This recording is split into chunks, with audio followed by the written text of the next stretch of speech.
Good evening. Welcome to another episode of Healthwise. I am sitting in for the lovely ladies who normally occupy this chair. This show is brought to you, as you know already, by the Medical and Dental Association of St. Kitts and Nevis and the lovely team here at ZIZ. So with Valentine's Day around the corner, I felt maybe it's time for us to have one of those heart-to-heart. Why not? After all, the heart seems to be the organic representation of love for many. And by the same token, it is also the #1 cause of death and disability, or heart disease rather, is the #1 cause of death and disability worldwide. Now, don't go misquoting me by saying that love kills, or does it? While the verdict may be still out on that, I think we perhaps focus our discussion on another type of love, perhaps more inward-facing, and a more focused love, self-love. Tonight, I'm joined here in studio by a very esteemed panel of guests, very carefully selected, to speak to the topic of Pamper Your Pump, loving yourself and your heart. So those of you who are making plans for your loved ones, and pampering typically equates to spa treatments, we want to talk about self-love, and because the heart is the focus of this month, why not start with your heart? I have to my right immediately Ms. Davina Batiste, perhaps a well-known face to St. Kitts and Nevis. She is a nutrition consultant and herbalist. Thank you for coming. Thank you for having me. Yes. And to my immediate left, another very well-known face and perhaps the prime authority on everything heart and heart disease in this country, Dr. Caroline Lawrence, who is our internist and cardiologist and can be found at the Meridian Medical Center. Thank you so much for joining us on this. So good to get you to the house. Thanks for inviting me. And much more familiar face to me, at least, is to my most extreme right here, colleague, friend, nurse, Nicole Frederick. Nicole is a registered nurse, but one of the reasons she's here, not because she only works with me, but we have a lot of conversations. And I found out that she's very much involved in some of the youth work. She's one of the youth leaders, really helping to cultivate the next generation of youth in our community. So thank you for joining us on the show. And I think we'll cut to a commercial break and we'll delve right into the matter, Pamper Your Pump. Stick with us, we'll be right back soon.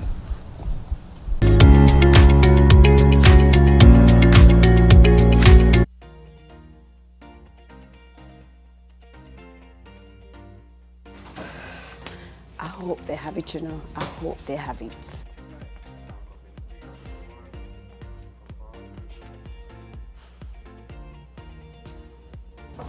How can I help you today?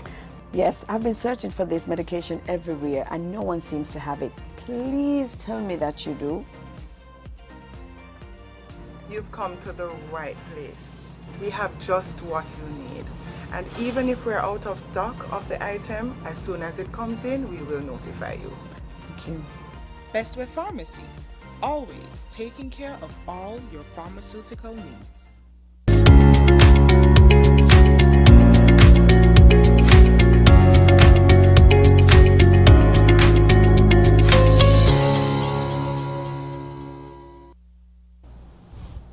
So during my preamble, I spoke to the fact that most of us, I think ever since we were kids, we draw this little, it's not a heart. I learned quickly in medical school, it doesn't look anything like the heart, but still this, this heart-shaped thing that we do, and it's a lot of going around for Valentine's Day. And I've often wondered, why is the heart of all organs, why is the heart the one that seems to be chosen? Why not the stomach, like butterflies in the stomach? Why not the brain to think through things? Why the heart? Why is the heart representative of love? Well, I read somewhere that Greek philosophers, because love is such a strong emotion that they thought it was connected to the heart, but I never really thought about it that much. So that's a really interesting question. Interesting. Anyone else? Yeah, my bias would be you can't live without a heart. So why not live and love? Why shouldn't the love be manifested or centered in the heart? That's my bias. You can't do it without living. You can't. Right. My view is a bit spiritual. The Word of God says that guard your heart, because above all else, everything flows from it. So I would say yes, it's the heart and not the head. Interesting. I will tell you about a Miles Monroe episode that I listened to. I'm taking in a lot of Miles Monroe lately. It's amazing how this man posthumously has become so important to me. But he spoke of the heart and he used something in Solomon, a reference. The heart was somewhat the brain to some extent. Let's not complicate things. Another thing that I think is on my radar these days is the fact that 40% of the deaths globally are caused by heart disease. Today, only 1.5% of deaths are caused by HIV and AIDS. But yet still, when people are dating, we are more likely to ask for the other person's HIV results or STI results and their sexual history as opposed to their cholesterol and the family history. I mean, a pacemaker will set you back 100K US. So it seems to me that one of the things when you're asking about the things that you bring to the proverbial table is what are the diseases you bring to the table? What is the lifestyle you bring to the table?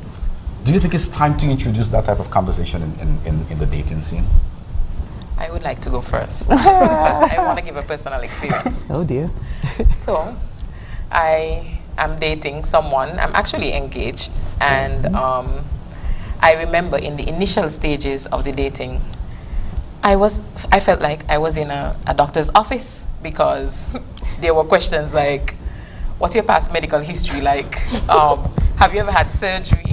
What medications are you taking? What's your family history like? Is there anyone in your family with heart disease? Is anyone in your family with kidney disease? Or cancer, I'm sure. Or cancer and stuff like that. So I felt like I was in a doctor's office. So when you say that, I can actually relate. And I do think that it's important that you ask these questions when you're dating.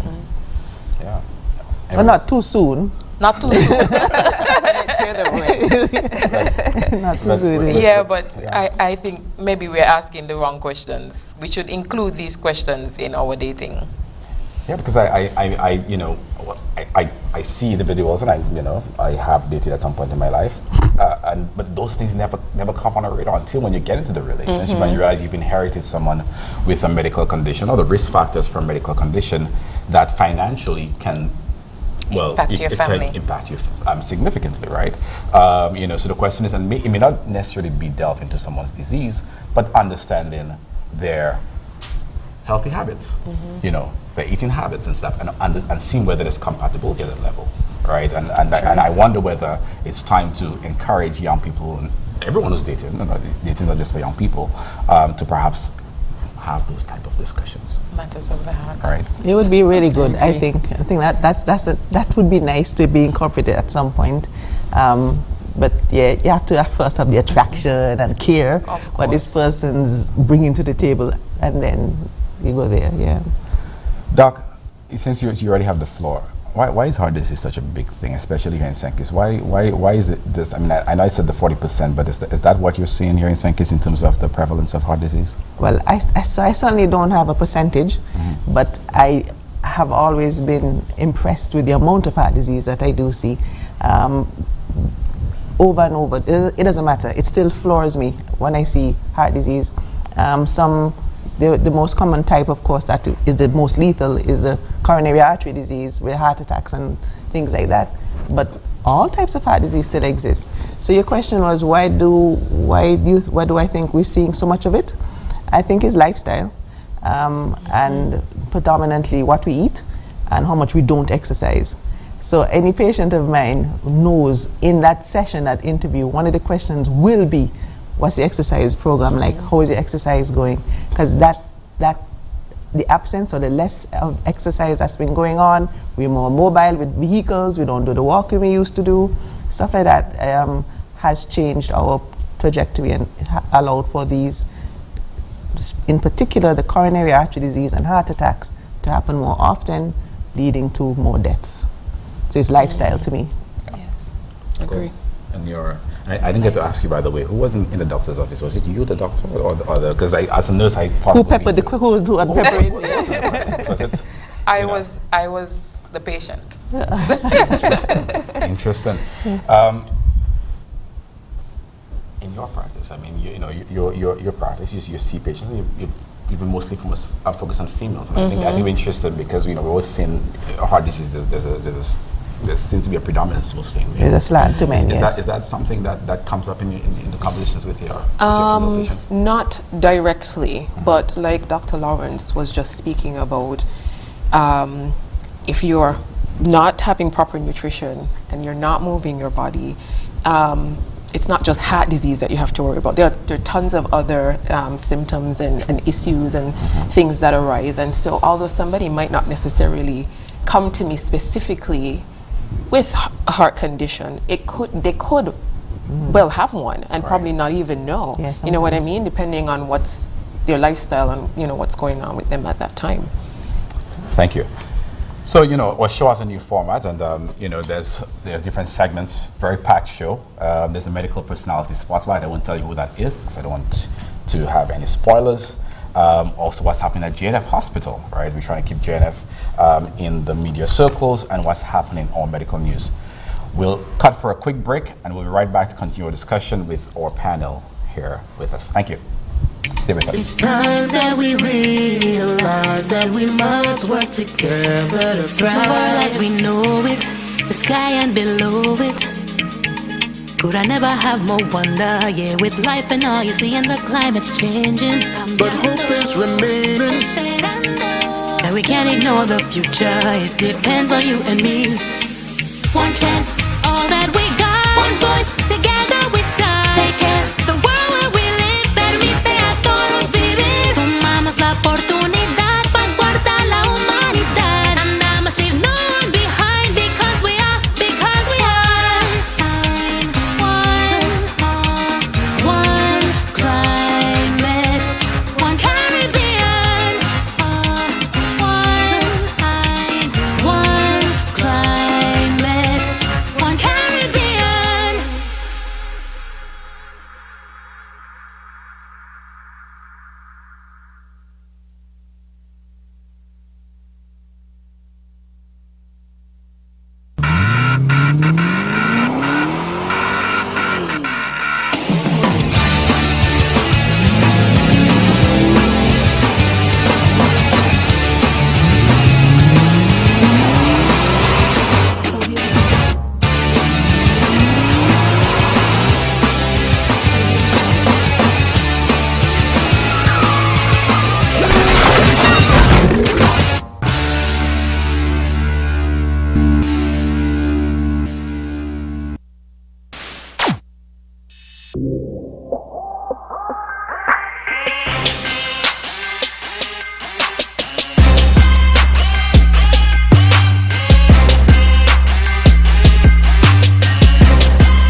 Yeah, man.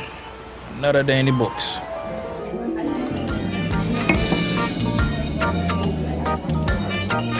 Well, hello there.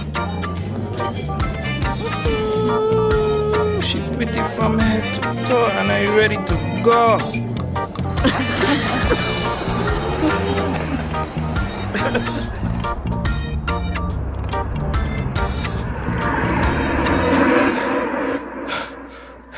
Wait there. Whew. Can't afford to slip up. Not even in my dreams.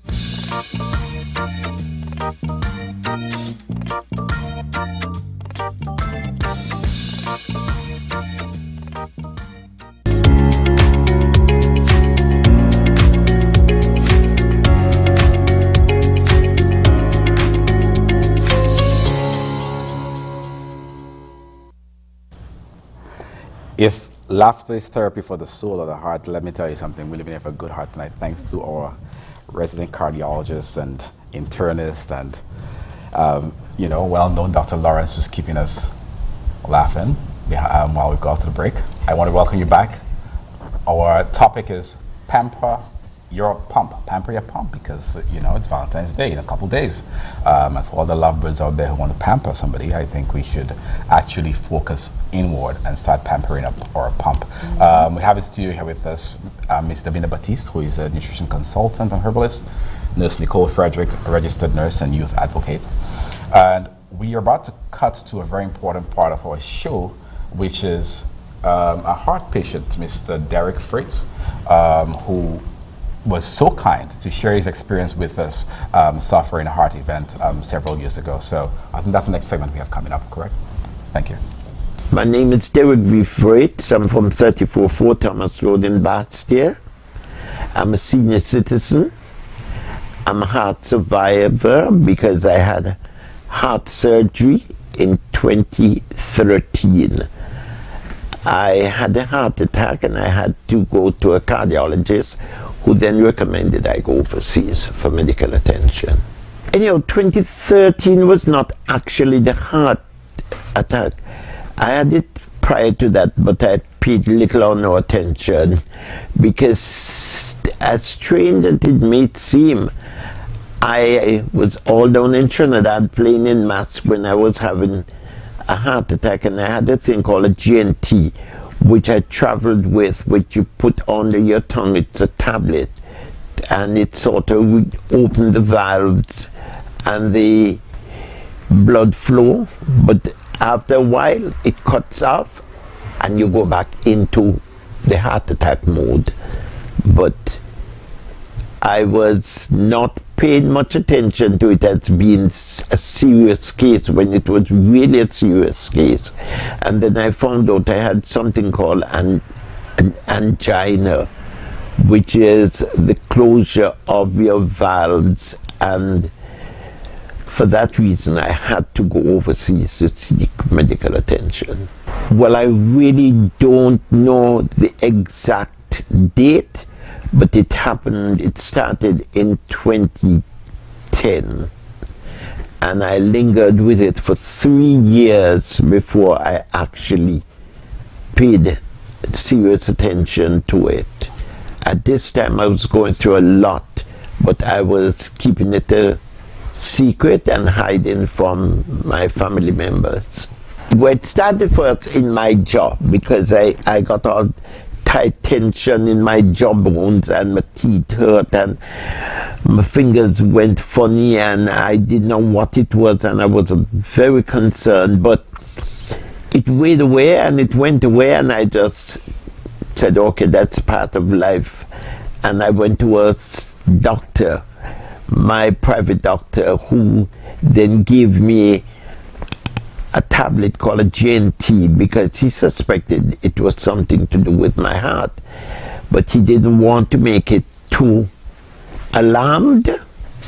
But he said to me, go and see a cardiologist. And I went inside. I saw a cardiologist. She ran some tests on me, and she said it was more than she could have handled, and so she suggested to go overseas, and I opted for Puerto Rico, which was the closest to St. Kitts. I didn't want to go too far. Welcome back. We have technical difficulty here. Thank you for saying it. It's live television, you know, folks. So it happens.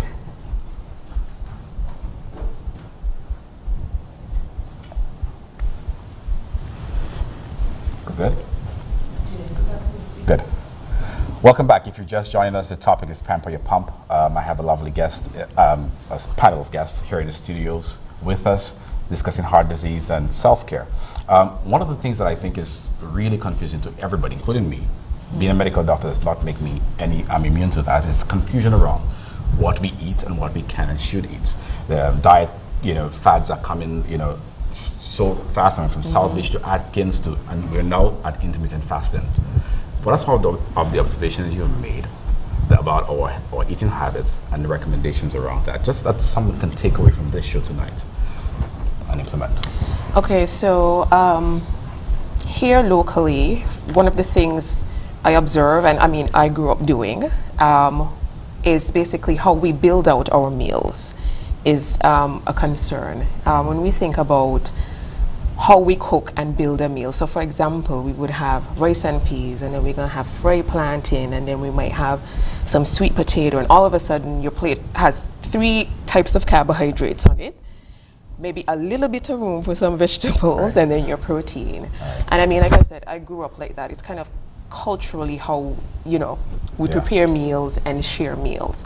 But I really didn't learn about more balanced nutrition until I started pursuing this career path as a nutrition consultant, and that's when I realized, okay, I need to pick one of those starches. I need to pick either the rice and peas, the sweet potato, or the plantain. I can't have all 3, you know what I mean? So that's one of the things I think would make a really, would help make a great health shift. Having that portion control, knowing how to build a healthy plate. So for example, a really quick tip I think people can implement is when you think about your plate, half of it really should be vegetables, ideally, right? And no, healthy eating doesn't have to be boring. I think that's a misconception. Luckily, that's something I show my clients, that it doesn't have to be, but you can prepare vegetables in a very tasty way. So half your plate should be vegetables, 1/4 protein, 1/4 carbohydrates. And then when you're thinking about preparing that meal, any fats that you use, like olive oil or avocado oil or a little bit of butter, really should not amount to more than about a tablespoon. But it's all kind of like eyeballing, you know. You don't want to make it too difficult.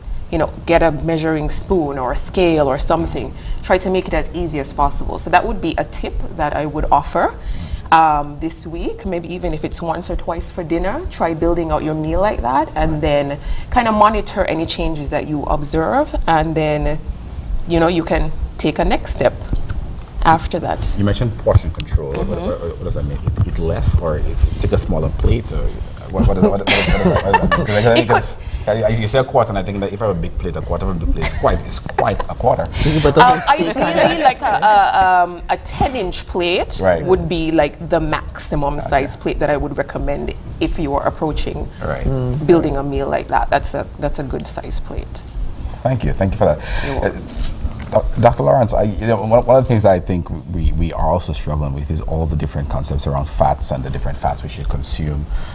You know, there's so many different schools of thoughts on this, and people are you know, from vegetable to canola, and you know, and then there's all the thing about we should not be eating animal fat, and now we seem to be reversing that trend.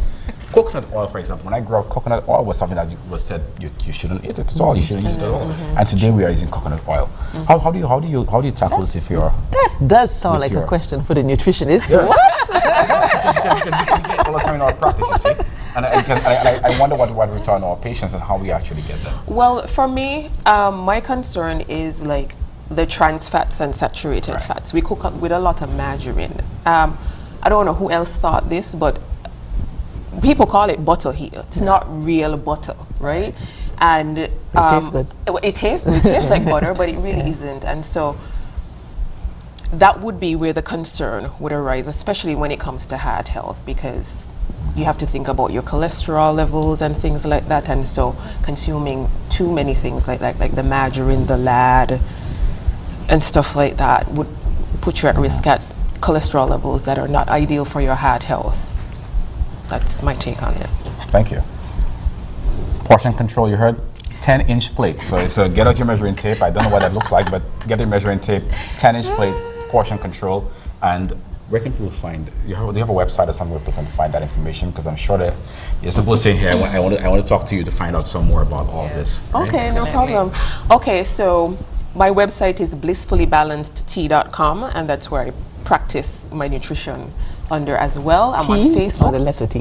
T-E-A. Yeah, because I do have a herbal tea that I created for women as well. So I practice under that. I'm also on Facebook, Blissfully Balanced Tea, or you could look for me on Facebook again, Davina Baptiste, and reach out there. Will you reference one of the things, and you talked about fads, and you said about intermittent fasting, and it is true. I just talk about posting on Instagram. I don't know if you said that, but yeah, you find that's the catchphrase now. Intermittent fasting is what you should do to lose weight, and it does have a feel of a fad. but it's actually quite scientific too. So it's been published in reputable journals like New England Journal of Medicine, and it's actually a possible practice to have. You're supposed to be able to know how to do it. So when some people hear about intermittent fasting, they think only eat one meal for the day and 20 hours no food. So it's actually, if you do it properly, it would be find that 8 hours or 12 hours in a 24-hour day. You have a set time to eat, and then the intermittent fasting is the rest of the time until that same set time tomorrow. I actually did try it because the time that you don't eat, this is when cells do the repair and they rejuvenate. So it's actually been proven to be a healthy thing to do. So my times to eat was between 8 a.m. and 4 p.m. And after, then I realized, that can't work. So I did 8 p.m. to 6 p.m. So I had the 10-hour window for food, and then the remaining 14 hours, no food. You could have drinks, water, clear fluids, but just that window to eat, and then the other set of hours of that 24 hours, no food. And I did lose some weight. I don't have the discipline for it to happen, I didn't stay on it, but it is a fad, but it's actually very healthy. I have persons around me that have lost over 100 pounds whilst on that, and that gets her to keep doing it because she saw the results. And so using that person as my example to others, I've actually had patients who do it too, and then some have lost 20 pounds, 50 pounds. So it's a fad, but it's actually a healthy thing to do. And if all of us could do it, once you have the discipline, you could do it. Sometimes it doesn't fit into your lifestyle, but it's something, because when we were talking before, and what was because we were talking about it before we came on air. Yeah, so you asked me, like I said, you have to try it to see if it works for you. Like, you tried it and you realized that it didn't fit for your lifestyle. Yeah. I tried it as well, and it didn't fit for my lifestyle. So it's based on the individual. Yeah, and stuff like, sometimes one of the things that made me not keep on it is that I used to get migraines when I don't eat for a certain time, and that would trigger headaches. So it's not for everybody, but it is for those who can do it, and everybody should at least give it a go, because it is healthy and effective, and you lose weight. And one of the risk factors for heart disease is being overweight, if not obese. So it's a win-win-win-win-win if you could stick with it. Absolutely, which we have in epidemic proportions in the Caribbean, certainly in terms of the obesity that we have. I've done intermittent fasting, and it's something that I'm very, very bullish to use the stock market term on, because I have patients who have had great blood sugar controls just with intermittent fasting, and of course there's that correlation between the adipose tissue and insulin resistance. I used to call it starvation before, by the way. But I certainly think that all this commercialization has led us to believe that the 3 square meals thing is actually something that we must have. But imagine our predecessors not having a refrigerator. So you could have those 3 square meals in that 8 to 10 hour period, and not otherwise. Yeah. Right. So Nicole, you walked right into it by saying that congratulations, by the way, on your engagement. Thank you. Recommendations quickly for anyone who wants to celebrate Valentine's Day, and with all this intermittent fasting, I don't see any couple fasting for it, but any recommendations for those who are heading into Valentine's Day and want to spend it together? What would you recommend? Yes, I do have some tips I'd like to share. So for the couples, right? Yeah. And I'm going to. So while I see you rolling up all the screen here, look like we have quite a few tips. We'll come back to them right after this break. Thank you. Okay.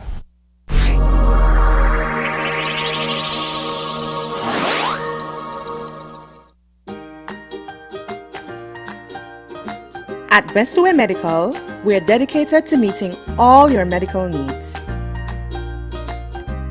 Our friendly staff is always available and ready to assist. Our trusted physician is also equipped with the knowledge and expertise to best serve you. Make Bestoway Medical your medical center of choice. What did you mean earlier about climate change, Mom? Well, when I was your age, I remember beautiful coral reefs and healthy beaches. The summers weren't as hot as they are right now, and the rainy season meant that it only rained when it was supposed to. And then what happened? The weather just started to change, and storms got worse. Coral reefs started to die because the ocean was getting too warm, and crops started to die because there was not much rain. You know, we realized as adults that we were doing something that was causing this. What were you all doing? Same thing we're doing now. Not using clean, renewable energy, chopping down too many trees, and even polluting the air with gases such as the gases emitted from our cars when we drive around. We need some help before it's too late, Mom. We can't let it get worse. What can I do? We can raise our voices. With 35 million dreams, aspirations, and futures at risk in CARIFORUM, we need your voice in our story against climate change. Acknowledge, commit, act.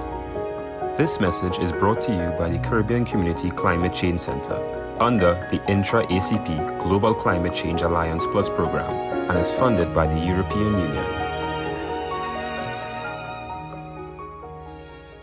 Join us on ZIZ TV for Youth Lounge with Skonifer, a talk show on vital topics such as tourism, entrepreneurship, education, religion, sex education, and mental health, featuring experts from St. Kitts and Nevis and the Caribbean region. Tune in live on the first and third Wednesday of every month at 8:30 p.m. on ZIZ TV.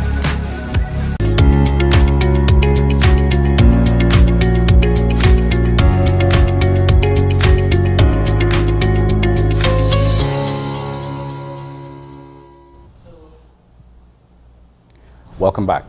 For those of you just joining us, the topic tonight is Pamper Your Pump. We're trying to merge Valentine's Day with heart health and self-care. And you may have seen the first segment of Mr. Derek Fritz, who's a heart patient, but so interesting is the conversation around his condition and what he went through. There's a second segment and there's a small third one. So we'll cut to the second segment now to get the rest of Mr. Fritz's story and his journey onto heart health. I went to Puerto Rico. I did not treat it as being serious. I went on a shopping spree. And then I went to see the cardiologist. And when I got to the cardiologist's office and he examined me, he was outraged because he wanted to know what brought me to Puerto Rico. He was of the impression that I came by air ambulance, and I said no, I came by commercial airlines, and he was outraged because when he ran a test on me, he found out that two of the veins leading to my heart, they were blocked terribly. One was 98.3 and the other one was 93.7, and he thought that I was on Earth for a special reason because he had never seen anything like that before, and the person was still moving around. So he gave me a letter and he said to me, go to the hospital tomorrow morning at 6 o'clock. But I went to the hospital with the thought that I was going to just go to the hospital, see a doctor and go home. But I went to the hospital and immediately I was told they're going to have to take me into the operating room. They're going to try and put a stent in me, and they started at about 3:30, and about 4 o'clock they stopped. And all the doctors congregated with the medical team and said, I don't think it was intentional. They didn't want me to hear, but I heard that it was more serious than they thought, and they could not go with the stent.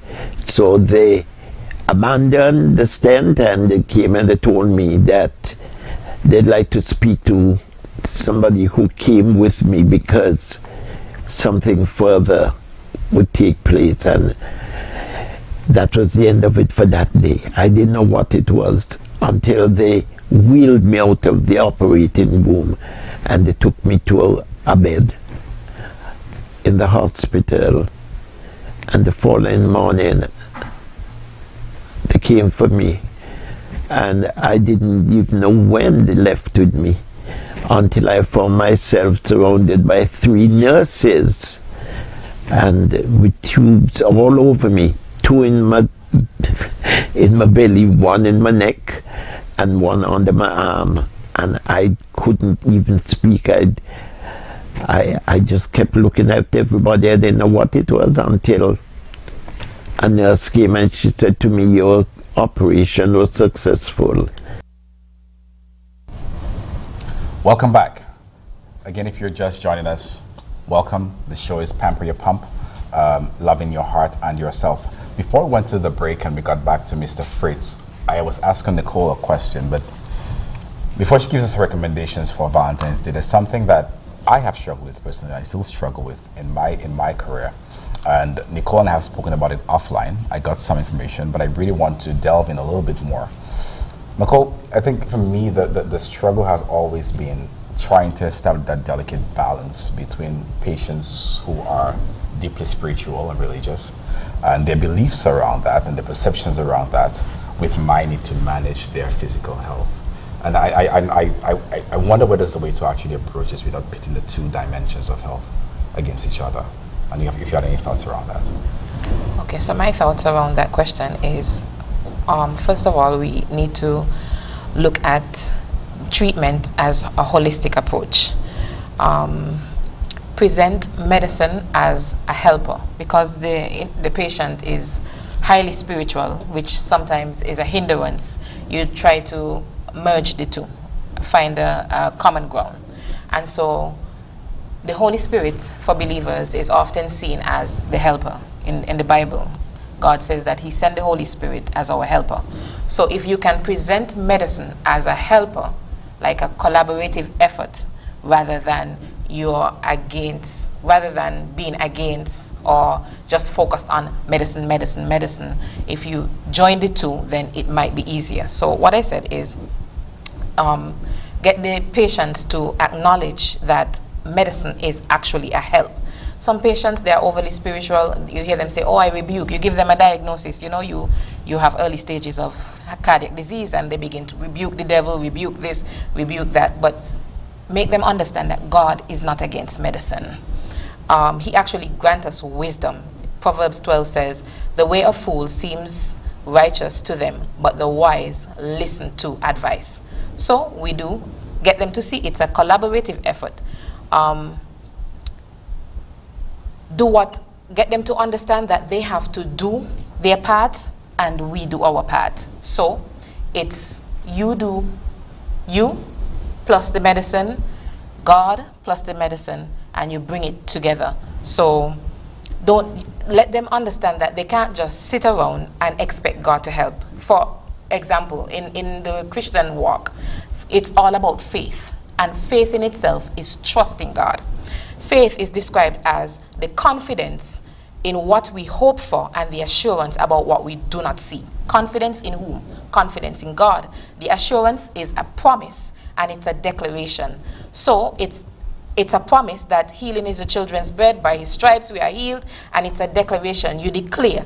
So it's medicine plus God. You have to take a step of faith. Do your part. You do you, we do we, you do medicine, and God would eventually come together for you. Sorry, I'm struggling a little bit. I'm a little bit nervous. But for example, God did not just send his son on earth to die on the cross and said, you're going to enter into heaven. He said that you have to do your part. It's the same way with medicine. If you get a diagnosis, you have to do your part. You have to take the advice of the doctor and allow God to do his work.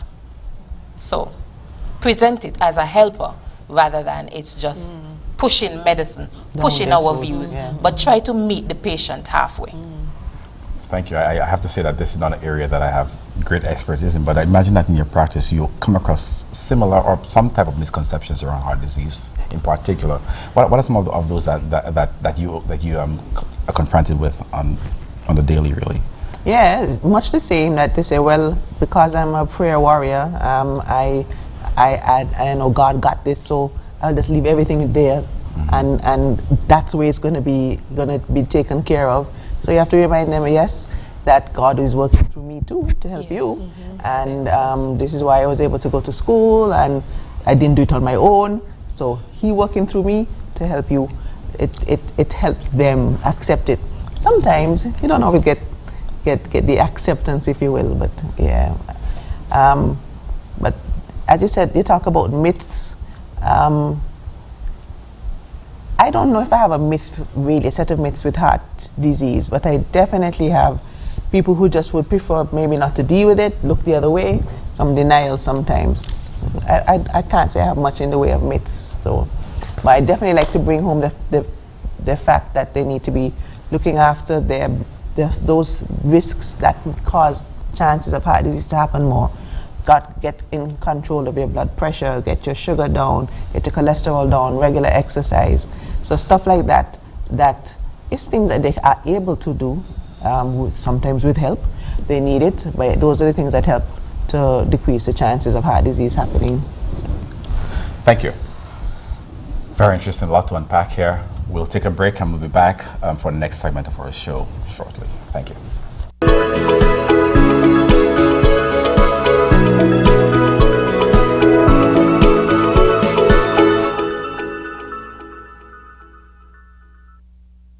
Dr. Reginald O'Loughlin is a graduate of the University of the West Indies Cave Hill campus in Barbados with a degree in natural science in 1978 and Poznan Medical Academy in Poland in 1985. He returned to St. Kitts and Nevis and started working at JNF from January 1987 until June 1988. He was a district medical officer from 1988 to 2018 for the West Bastia district. From 1989 until 2012, Dr. O'Loughlin was an executive member of the Red Cross, holding various positions up to the post of president from 2009 to 2012. He has been the public relations officer with the St. Kitts Diabetes Association from 2014 to present. Outside of the medical arena, Dr. O'Loughlin was an executive member of Warner Park Lawn Tennis Club in the late 80s and a member of the national table tennis team, representing the Federation on several occasions in OCS and Caribbean tournaments. He was a member of the La Amiga Folk Singers from 1989, now going through a state of dormancy, and the St. George's Anglican Church Choir for the last 30 years. He has also been a national choir member on several occasions up to the present. Dr. O'Loughlin is currently the regional chair for the North American and Caribbean region of the International Diabetes Federation and a member of the IDF board. He has been a member of the local Amateur Radio Society for the past 32 years. Call sign V44 Kebo, a doping control officer with the National Anti-Doping Organization since 2007, and a member of the National Players Theatre movement for the past 20 years. He also enjoys clown dancing and has been involved in this activity since 1991. Welcome back. We are beginning to, wind things down a bit, but we couldn't do so without getting the youth involved. I think that it's so important to have different perspectives on such an important topic. And just joining us right now is Jahim Williams. He's a youth leader and advocate. Jahim. Yes, sir. What's your last name? Matthew. Jahim Matthew. Yes. Again, this is live television. It happens. Jahim Matthew. I think certainly the Mimi spelling his name does not take away from the power of the young man by any means. But before we get to Jahim, we're going to our third and final segment of Mr. Derek Fritz, a heart patient, and telling a wonderful story, which I think so many of us can actually take some information from. I came back to my normal life. I was operating like as usual. I was back to Derek V. Freight. I was back on the Carnival Committee. I was going back to Trinidad. I was going back to Antigua. I was going all over the place until now age has gotten down on me. So it's not heart trouble only. I'm now aged. I'm a senior citizen. It's 11 years now. And one would have aged after 11 years. I've now had a problem called, I don't know how familiar One would be with neuropathy. I have a complaint which is now called neuropathy, which is terribly disgusting to live with. I don't know if there's a cure for it, but I'm gonna check that out when I go down to Puerto Rico. I contacted a doctor who said that he would recommend I go to Miami because they can do something up there, but I don't want to go that far in case anything should happen to me. I'm too far to be brought back.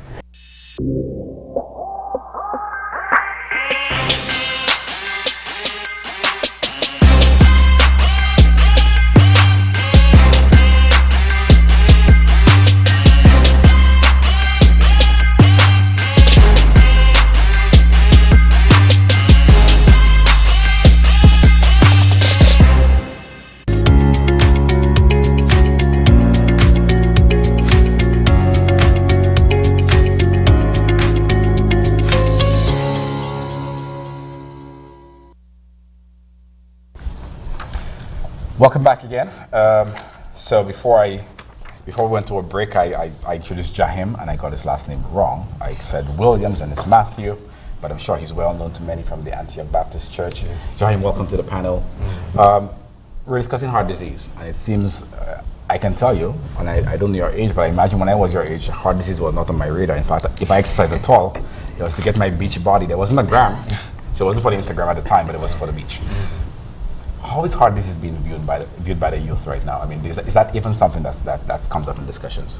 I'll be so honest with you, we don't really look at that, you know, because as we progress through our lives, we just try to enjoy our youth, do what we can, just smile and be happy.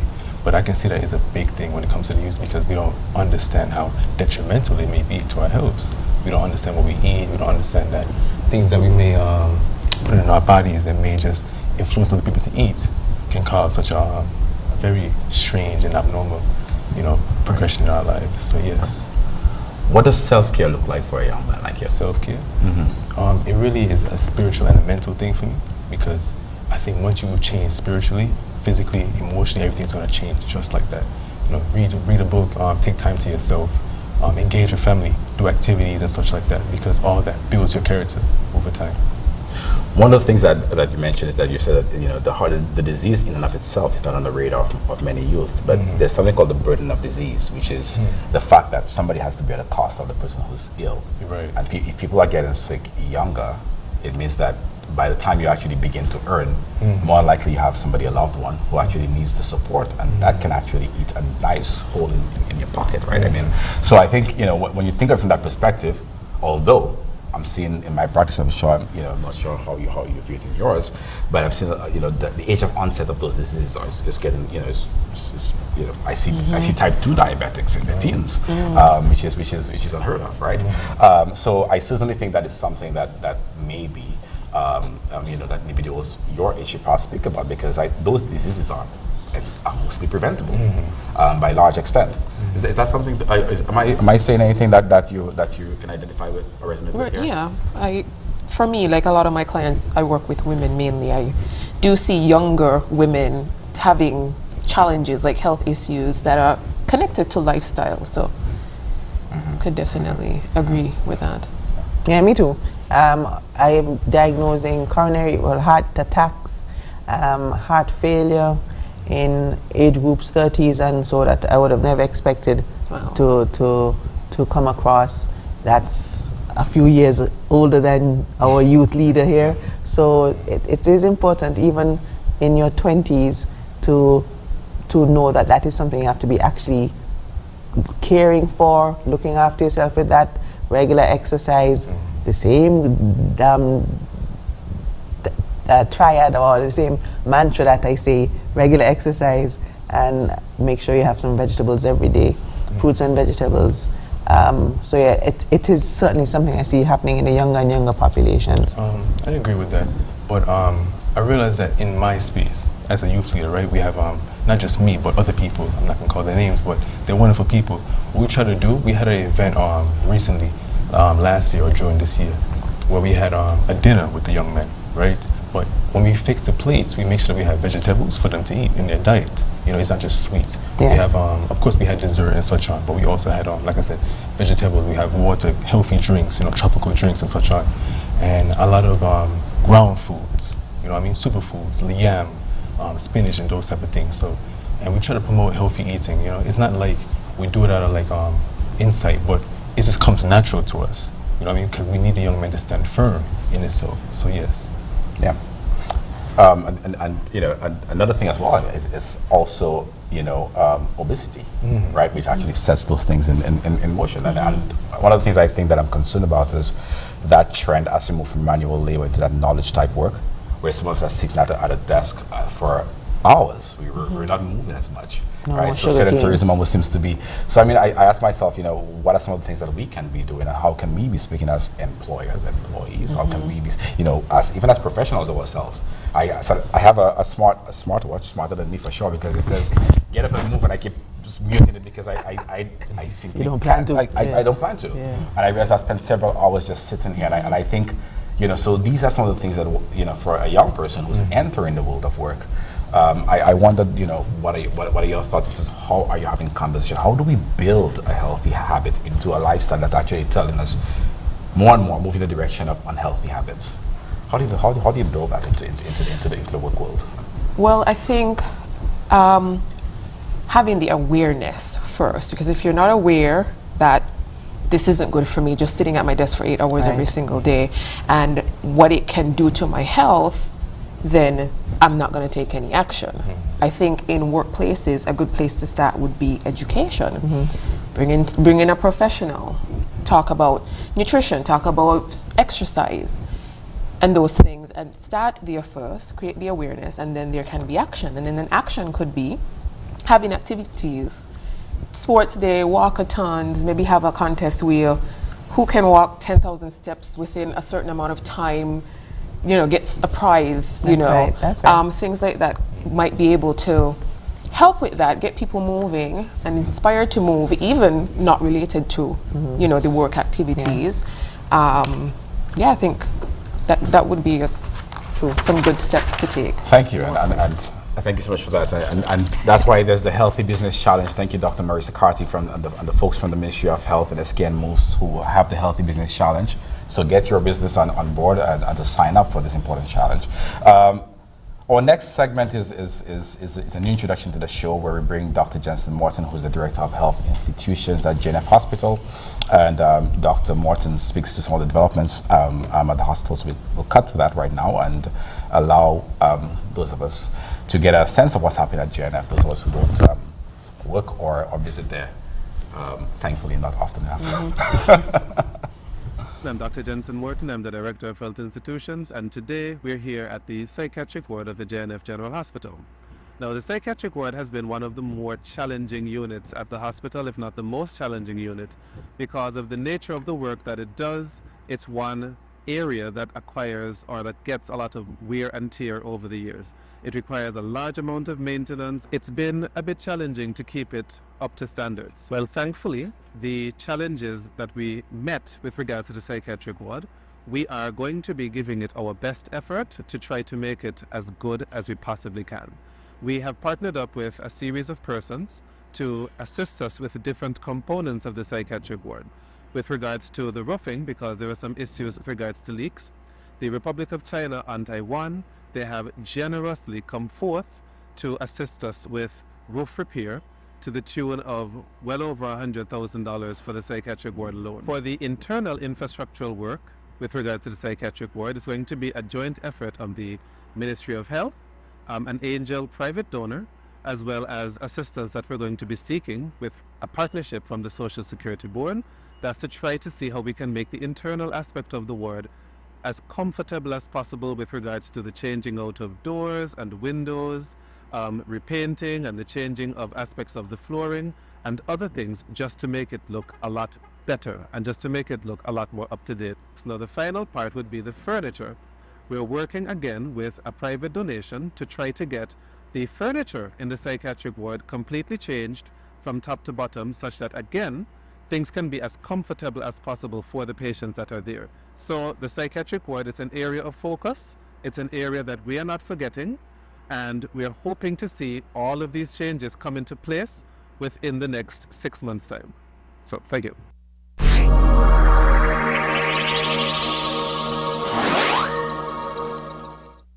Join us on ZIZ TV for Youth Lounge with Sconifer, a talk show on vital topics such as tourism, entrepreneurship, education, religion, sex education, and mental health, featuring experts from St. Kitts and Nevis and the Caribbean region. Tune in live on the first and third Wednesday of every month at 8:30 p.m. on ZIZ TV.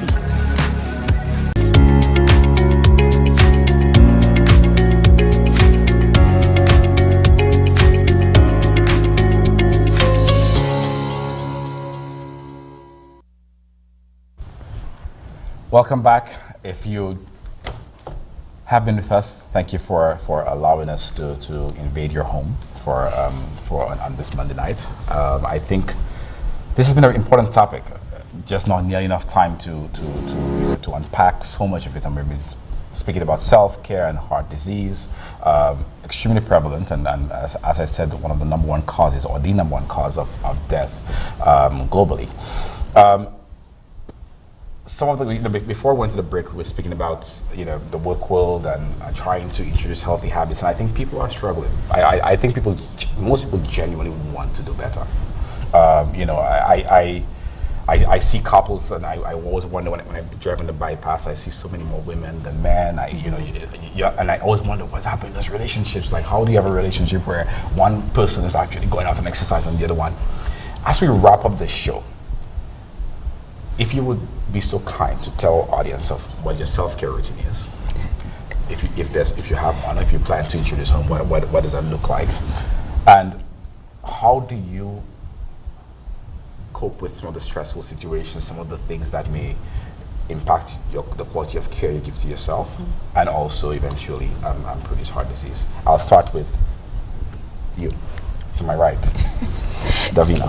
Okay, Yes. so for me, my self-care routine is, I focus on the basics, like the foundation.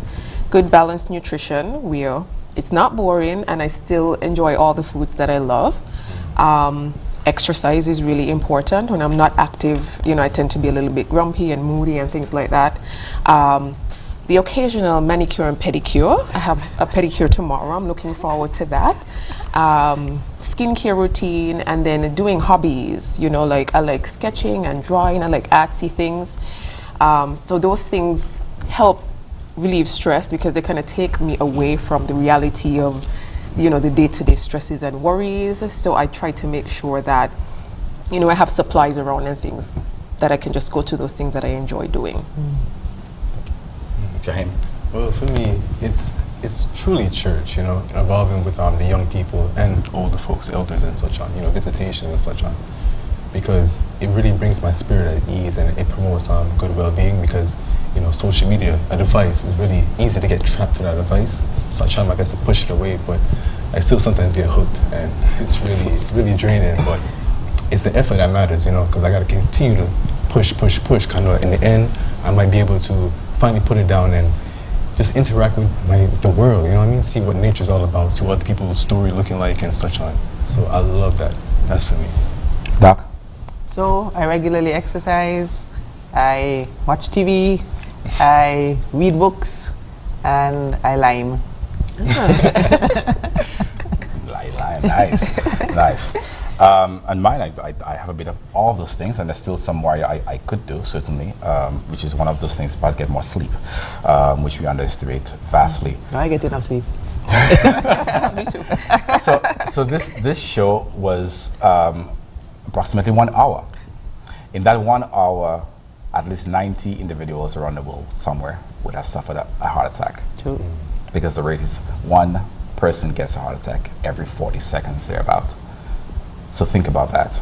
As you go out today and as you leave tomorrow evening and you go out to your festivities or you go out to work tomorrow morning and then you begin to show love to someone else, how about showing a little bit of love to yourself? How about some of the pampering stops being less of the spa and the toes and the manicures? You should do that. But certainly, what are some of the things you can do to pamper your pump the one and only, the most important pump that you have in your body, and certainly one of the most important causes of deaths around. I say we should take care of ourselves, we should love ourselves first. An old African proverb, be very wary of the naked man who offers you a shirt. With that, I leave you. Good night. Thank you for joining us.